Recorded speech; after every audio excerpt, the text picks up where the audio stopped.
मथुरा के चौबियापाड़े इलाके से खबर आई, जहां पर कपड़े के कारखाने में आग लग गई, जिसके बाद हड़कंप मच गया। आग को देख आसपास के लोगों ने पहले पानी डालकर बुझाने की कोशिश की, लेकिन आग के विकराल रूप को देखते हुए पुलिस और फायर ब्रिगेड को जानकारी दी गई, जिसके बाद फायर ब्रिगेड की टीम मौके पर पहुंची, आग पर काबू पाया। कारखाने के मालिक ने बताया कि उनका जो कारखाना है उसके अंदर स्कूल ड्रेस और स्वेटर बनाने का काम चलता है। लगभग 10 से 12 लाख रुपए की मशीनें यहां पर लगी हुई थी, जो अब जलकर खाक हो चुकी हैं।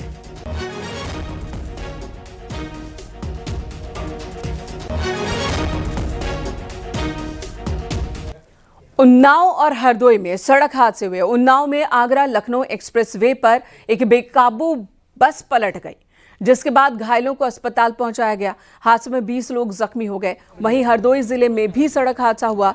दुर्घटना में बाइक सवार पिता और एक बेटे की जान चली गई, जबकि एक बेटा जख्मी है। हादसा बिलग्राम रोड पर हुआ है। सुरसा थाना क्षेत्र में किसी गाड़ी ने बाइक को टक्कर मारी थी। इस हादसे में कई लोग जख्मी हो गए, वहीं 2 लोगों की मौत हुई है।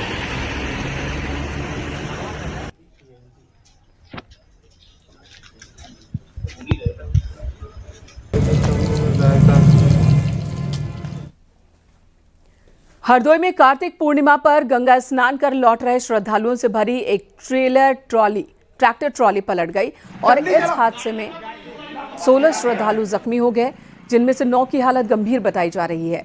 ये घटना माधवगंज थाना क्षेत्र के सेलापुर भट्टे के पास हुई है। ट्रॉली में 40 लोग सवार थे। पुलिस के मुताबिक एक तेज रफ्तार कार ने ट्रैक्टर ट्रॉली को ओवरटेक करने की कोशिश की और सामने से आ रही गाड़ी को देखने के बाद ही ट्रैक्टर चालक ने ट्रॉली को बचाने की कोशिश की, जिससे संतुलन बिगड़ा और ट्रॉली बेकाबू होकर पलट गई।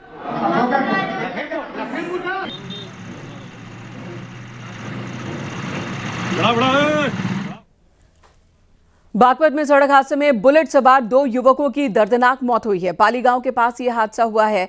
बुलेट पर सवार 2 युवक तेज रफ्तार में थे, तभी अचानक ही बाइक डिवाइडर से जोरदार तरीके से टकराती है। टक्कर इतनी भीषण थी कि मौके पर ही दोनों युवकों की मौत हो गई। पुलिस घटनास्थल पर पहुंची और दोनों शवों को कब्जे में लेकर पोस्टमार्टम के लिए भेजा। फिलहाल पुलिस मृतकों की पहचान में जुटी है।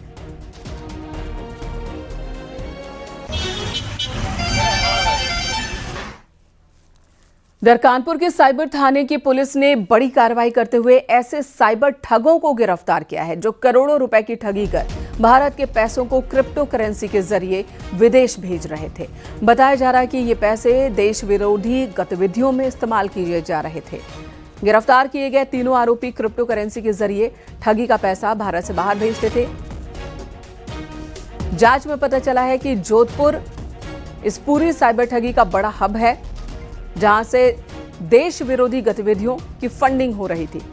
पुलिस ने आरोपियों के पास से कई इलेक्ट्रॉनिक डिवाइस, बैंक खाते और बैंक खातों की डिटेल, साथ ही डिजिटल वॉलेट बरामद किए।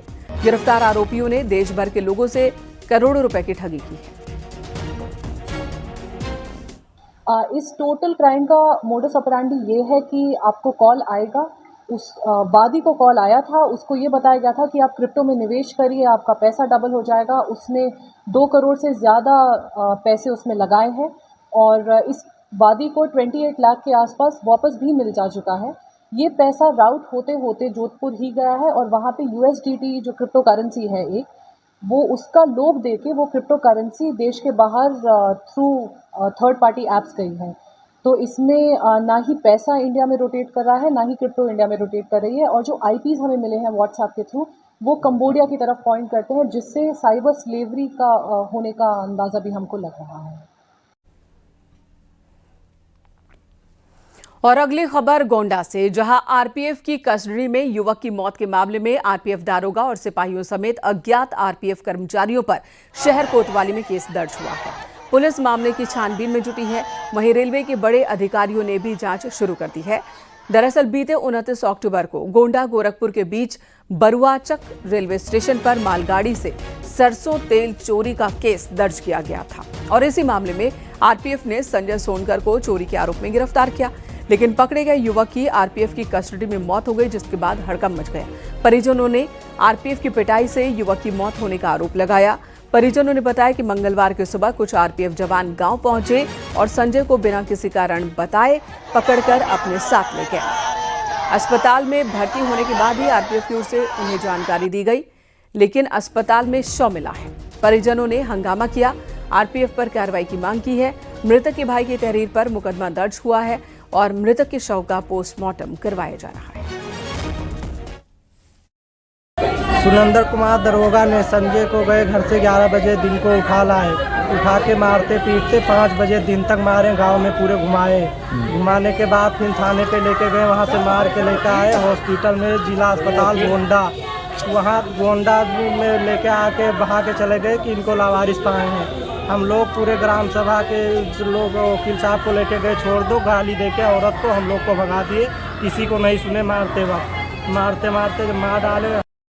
सूचना दी गई कि कल दिनांक 4 नवंबर को उसके भाई संजय सोनकर को आरपीएफ पुलिस टीम चोरी के मुकदमे में हिरासत में लेके गई थी, जिसकी आज संदिग्ध परिस्थिति में मृत्यु हो गई है।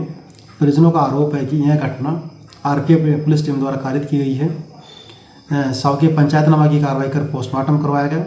पोस्टमार्टम एक पैनल टीम द्वारा करवाया गया और साथ में वीडियोग्राफी भी करवाई गई है। मृतक के भाई की लिखित तहरीर के आधार पर थाना कोतवाली नगर पर 3 नामजद आरपीएफ पुलिसकर्मियों के विरुद्ध सुसंगत धाराओं में अभियोग पंजीकृत किया गया है। इधर जौनपुर पुलिस ने चेकिंग के दौरान 3 गौ तस्करों को गिरफ्तार किया। इनके पास से एक स्कॉर्पियो और 2 गौवंश बरामद किए गए। तीनों के खिलाफ थाना सरपतहा में केस दर्ज किया गया। तीनों गौ तस्करों के खिलाफ आजमगढ़, बलिया, गाजीपुर, मऊ और सुल्तानपुर में दर्जनों आपराधिक मुकदमे दर्ज हैं, जिसमें हत्या की कोशिश, गैंगस्टर, गौकशी और आर्म्स एक्ट के तहत केसेस दर्ज किए गए हैं।